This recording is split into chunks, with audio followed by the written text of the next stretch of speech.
자, 눈물을 흘리는 3명의 남성이 있습니다. 어떤 사람들인지 우리 김기혁 아나운서가 한번 준비하셨죠? 예, 맞습니다. 제 옆에 판넬이 준비되어 있는데요. 그 첫 네. 번째, 그러니까 저희가 주제를 지금 말을 잊지 못하고 눈물인데 줄여서 요즘 이런 거 많이 쓰죠. 말인 못. 네. 예, 차마 말을 잊지 못한다. 별 다 줄?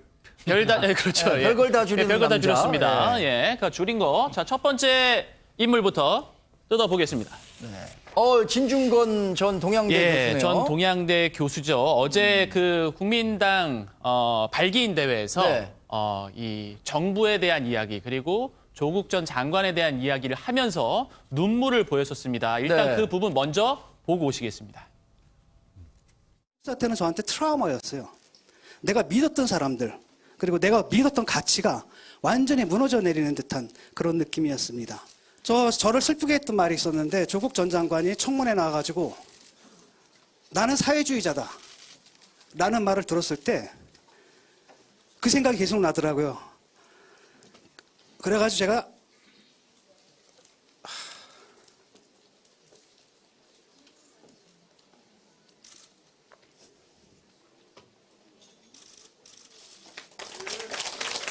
요즘은 나이가 드니까요. 그러니까 화가 나면 눈물이 나요. 네. 진중권 교수가 화가 나니까 눈물이 난다고 했는데 진중권 교수는 뭐에 그렇게 화가 났다고 보십니까? 이종훈 평론가님. 예. 그러니까 속아사라 온 세월이 억울한 거죠. 속아사. 예. 그러니까 이 본인도 이제 사회주의자라고 생각하는 분 아니겠어요? 네. 진중권 전 교수 같은 경우에는. 그리고 야, 조국 전 장관이야말로 진짜 저 사람이야말로 사회주의자야. 네. 뼛속까지 사회주의자라고 믿어왔는데 아니더라는 거죠. 예. 사회주의자라면 정말 공정하고 정의롭고 그런 그 대의명분을 위해서 목숨을 걸 정도의 각오를 가지고 네. 살아가는 그런 그 사람이어야 하는데 네. 전혀 안 그랬던 것이 드러나면서 이제 굉장히 실망감. 그래서 사실은 조국 정국에서 이 진보 진영 내에서도 그런 얘기들이 많이 나왔거든요. 네. 조국 너마저.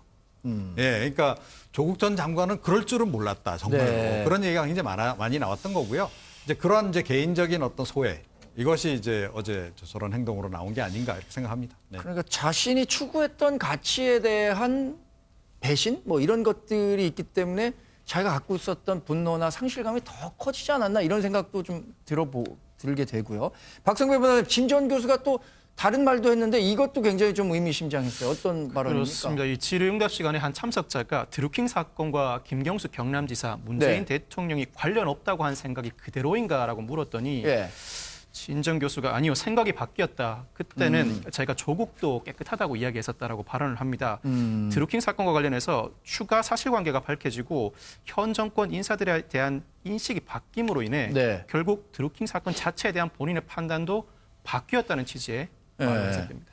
근데 최 교수님, 예. 그러면 어제 진중권 전 교수가 이제 국민당 발기인대에 간 건데 그렇죠. 혹시 진중권 전 교수가 현실 정치에 그러니까 민주당에 반대하는 현실 정치에 참여할 가능성도 열어뒀다고 보십니까? 근데 어제 발언만 보면 사실은 그 가능성은 닫았어요, 본인이. 그러니까 본인은 그 농객의 역할을 하겠다고 얘기했거든요. 그러니까 농객은 옳고 그름을 판단해서 본인의 생각을 얘기하는 것이지 현실 정치에 들어가는 건 아니다. 네. 그러니까 본인은 현실 정치를 하지 않겠다고 얘기했어. 그러나 뭐 그건 얼마든지 바뀔 수는 있다고 봐요. 저는 모르겠어요. 진중권 전 교수가 네. 과연 현실 정치에 들어갈지 말지는 제가 뭐 판단할 문제는 아닌 것 같고 어제는 네. 어쨌든 발언 내용은 정치를 잘 모르고 또 본인은 농객으로 활동하기 때문에 네. 현실 정치에 들어갈 가능성은 없다고 얘기를 했습니다. 그러니까 본인의 생각을 얘기한 거니까 제가 뭐 동의하지 않더라도 본인은 뭐 본인 생각 얘기하는 거 뭐라고 얘기할 수 있겠습니까? 자, 남몰래 흘리는 두 번째 눈물의 주인공은 누굽니까? 김기혁 아나운서. 네, 말인 못 두 번째 주인공은요.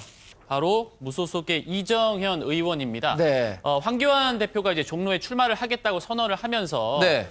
본인이 이제 전임 대표로서 지금 현 제1야당의 대표가 출마하겠다고 했으니 나는 한 발짝 뒤로 물러서겠다라고 하면서 네. 말은 잊지 못했는지 모르겠는데 어쨌든 뭐 할 말은 했습니다. 네. 아마 뭐 밖으로 눈물을 흘리진 않지만 굉장한 눈물을 안에서는 흘리고 있겠죠. 이종훈 평론가님, 그러면 이정현 그 전 대표, 그러니까 의원은 무소속으로 다른 지역에 출마할 가능성은 있는 겁니까? 그거보다는 자유한국당으로 다시 입당해서 출마를 할 가능성이 높아졌다라고 봐야 되죠. 그러니까 저는 이정현 의원이 이렇게 할 줄 몰랐어요. 네. 예, 저조차도 예상을 못했는데 결과적으로 보면 알박기 한 거 아닌가요? 결국 자유한국당으로 되돌아가서 네. 어딘가에서 출마하기 위해서 결국 본인에 대한 주목도 높이고 또 황교안 대표의 자기도 어느 정도 기여도 하고 공헌도 하는 그런 모습을 결과적으로 연출한 거 아니냐. 네. 지금 뭐 얘기는 수도권 험지 뭐 출마 얘기를 좀 하더라고요. 네. 그런데 제가 보기에는 뭐 그런 의도, 그런 사적인 이익이 담겨 있는 그런 행보였다라고 생각을 하니 네. 실망감이 좀 크네요. 네. 황교안 한국당 대표가 종로에 출마하면서 사실 굉장히 빅매치가 성사되고 그 과정에서 이정현 의원이 중도 탈락하는 그런 모양새인데 황교안 대표의 종로 출마 전략이 굉장히 좀 어떻게 생각하면 현 정권과의 완전히 각을 세우고 이낙연 전 총리와는 전혀 비교도 하지 않는 그런 모습이에요. 최진봉 교수님은 이런 전략에 어떻게 대한 평가를 내리십니까? 왜냐하면 지금 현재가 인물론으로 보면 그러니까 지금 현재 상황을 얘기하는 겁니다. 이거 뭐 변화될 수 있으니까 네네. 제가 뭐 투표 전날까지 될 거라고는 뭐 두고 봐야 되고요. 현재 상황으로 보면 이낙연 총리하고 황교안 대표하고 인물론으로 보면 지지도로 본다고 하면 이낙연 지금 전 총리가 항상 높잖아요. 지금 네네. 현재 상황에서. 그것도 격차가 좀 있습니다. 그런 상황에서 이낙연 총리를 대상으로 해서 공격을 하거나 아니면 비교를 하는 것은 본인한테 불리하다고 판단하는 거예요. 그러면 종로에서 시민들의 마음을 얻기 위해서 본인이 할 수 있는 방법은 뭐겠습니까? 정권 심판론으로 가는 거죠, 결국. 그러니까 결국 인물론의 싸움에서는 지금 현재 본인이 밀리고 있다는 네. 것이 인식된 거니까 인물 대 인물로 가면 본인한테 불리한 구도가 짜여진다고 판단했을 가능성이 있어요. 그럼 결국 정권 심판론으로 가는 것이 네. 종로 시민들이 어쨌든 본인을 지지하게 만드는 요소로 작용한다고 판단했을 가능성. 즉 인물론으로 가서는 불리한 상황을 극복하기 위해서 정권 심판론을 들고 나온 게 아닌가 이렇게 보여집니다. 네, 황 대표의 정권 심판론은 그럼 과연 어느 정도나 유권자들의 마음을 움직일 수 있을지도 제가 한번 살펴봐야 되겠고요. 마지막 눈물을 흘리는 주인공은 누굽니까? 네, 마지막 말인문 주인공. 바로 정봉주 전 의원입니다. 지금 네. 현재 그 성추행 사건으로 해서 재판을 받고 있는 과정인데 네. 이 더불어민주당이 이제 최고위원회에서 4.15 총선의 예비 후보자로 부적격 판정을 하게 됐습니다. 그러니까 의원으로 나서지 못하게 되는 거죠. 예, 후보자로서. 네. 예, 그러면서 말을 잊지 못했다라는 세 번째 주인공이 되겠습니다. 네, 애초에 오늘 기자회견을 열어서 자기의 그 입장을 밝히겠다고 했는데 내일로 미뤘다고 하죠. 이 고심의 깊이가 더 깊어지는 것 같은데 이종호 평론가님은 내일 어떤 입장을 정봉주 전 의원이 낼 거라고 예상하십니까? 네, 그러니까 둘 가운데 하나죠. 그러니까 이제 대승적 차원에서 네. 수용하거나 네. 아니면 그럼에도 불구하고 그냥 무소속으로 그냥 출마하겠다. 근데 그동안에 네. 민주당에서 조금 뭐 문제가 됐던 분들은 다 그만두더라고요. 그렇죠. 네. 그러니까 이제 본인이 어찌됐건 그 진보 진영 내에서 계속 뭐 정치를 하던 뭘 하든 활동을 하려면 그러니까 그 음모를 떠나서는 곤란한 거죠. 네. 예, 그 연못을 떠나서는 곤란한 겁니다. 그래서 가능하면 이제 거기서 계속 활동을 하기 위해서라도 그러니까 그쪽에서 척질 일은 해서는 안 되는 그런 부분들이 좀 있는 거예요. 예. 자, 그래서 사실은 정봉주 전 의원 같은 경우에는 뭐 굉장히 이번에 어떻게 됐든 출마하려고 애를 좀 많이 썼던 그런 이제 과정들이 좀 있었던 거고. 네.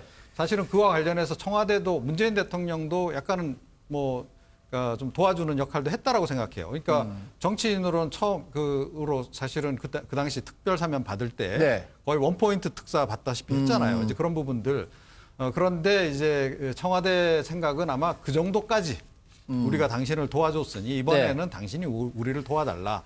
여당 쪽에서 아마 그렇게 판단을 좀 내린 것 같고 네. 정봉주 전 의원도 계속 뭐 정치인으로 활동하려면 네. 이번엔 좀 한번 거르고 가는 게 더 낫지 않을까 싶네요. 네. 제가 말씀드렸던 민주당에서 어느 정도 얘기가 있었던 분들은 다 중도에 그만뒀다고 했는데 내일 어떤 결과가 나올지 한번 살펴봐야겠습니다. 자, 여러분 말씀 고맙습니다.